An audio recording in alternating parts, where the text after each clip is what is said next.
Hello everyone, it's Shane Kanto, your Wasteland reviewer, and I'm here to review First Man.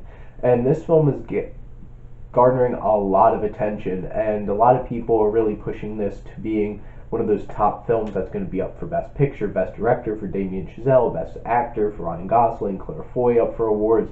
This was supposed to be a big awards darling, and I really do expect it to be. And it has some interesting controversy surrounding the film in terms of how it portrays the moon landing and not showing the planting of the flag and being considered anti-American. And this film, forget about all the controversy, because this film isn't about the moon landing. This film is about Neil Armstrong, and it's about his life and him and what he does to accomplish this amazing feat of humankind. And Damien Chazelle does a great job of directing this film. It's really well put together.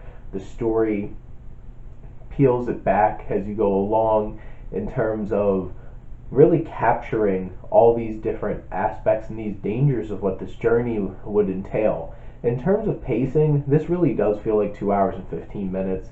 And towards the end, I was really feeling it. I did see this later at night, but I feel like this film, the pacing could have been a little bit quicker and snappier to really help the film keep moving. But I think one of the most amazing things about this film are the sequences that are put in regards to being in these practice settings, in a jet, in the spaceship, and all these moments that transcend that human drama, and you look at these very dangerous things and very miraculous things, and how this film was put together in those moments was unbelievably tense. The sound was incredible. This should really be up for best sound editing and mixing, because this film really captures the sounds of all the environment, the shaking of the metal and everything, and it really creates this kind of feeling of dread and tension, and you really know that there's some danger going along with this.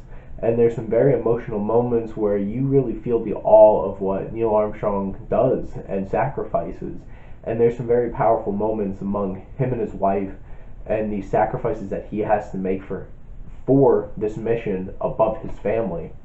And in terms of the writing by Josh Singer, Neil Armstrong's a very fascinating character in this, in the sense that it's like him dealing with his isolation.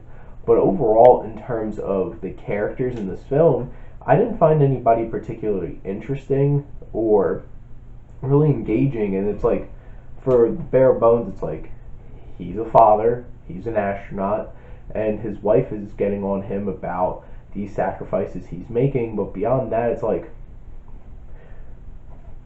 you're a guy, your wife's a woman, and you have a family, and there isn't anything in particular to me that was really drawing me in and making me connect with these characters.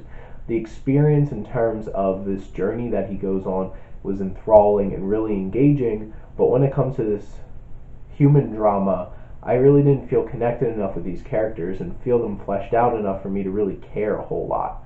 And that was something that didn't click for me, and I've heard others say that it's something very powerful to them, but it really didn't work for me. And in terms of the story makes sense, but I feel like the moments where you get bogged down in the human drama didn't work as well as the rest of the film for me. And those are some moments that brought it down. Justin Hurwitz, though, his score in this film is fantastic. Really a highlight of this film, and something that's really awe-inspiring, because he really knows how to create music. He did it for La La Land, and for this, it's triumphant and foreboding at moments and tension sparking, and it really works really well. And Linus Sandgren, who's a cinematographer, works really well with Damien Chazelle in this film, crafting a beautifully gorgeous film, because this is a gorgeous film. How it's shot, the framing and the shots that they capture in this film, and you really feel in the moment with them, and you feel the tension, you feel the fear of what's going on, where it's like you don't know what's going to happen next when you hop into this giant ship that can blow up and kill tons of people. But it's something that you really capture and you really feel. Ryan Gosling does his dark brooding Ryan Gosling performance in this very well, and Claire Foy is believable as wife, and like Jason Clarke and Kyle Chandler, Corey Stoll, they're all in this, and they do really solid jobs of acting. But to me, Ryan Gosling really captures some true emotion. There's one particular moment towards the end of this film that really feels heartfelt and real. But the thing is, it's like they feel like real people, but not interesting enough for me to keep super engaged into the film in those parts of the film. And I'm not going to take anything away from the actors for that. I feel like it's how the characters were written and not really fleshed out to the point where like it really connected with me. Overall, I think this is something that you should go see. If you love film, you should see this. This is an amazing experience. I'd watch it again, mostly for the technical aspects and those scenes where it's like you really feel in the moment on this mission with Neil Armstrong. And I might not have loved this film. I think this is a really well done, really well realized film though, and I think it's worth checking out. So go check out First Man, support it. It's not doing very well at the box office in comparison how its budget is and how people expected it to. But thank you as always for supporting your Wasteland reviewer.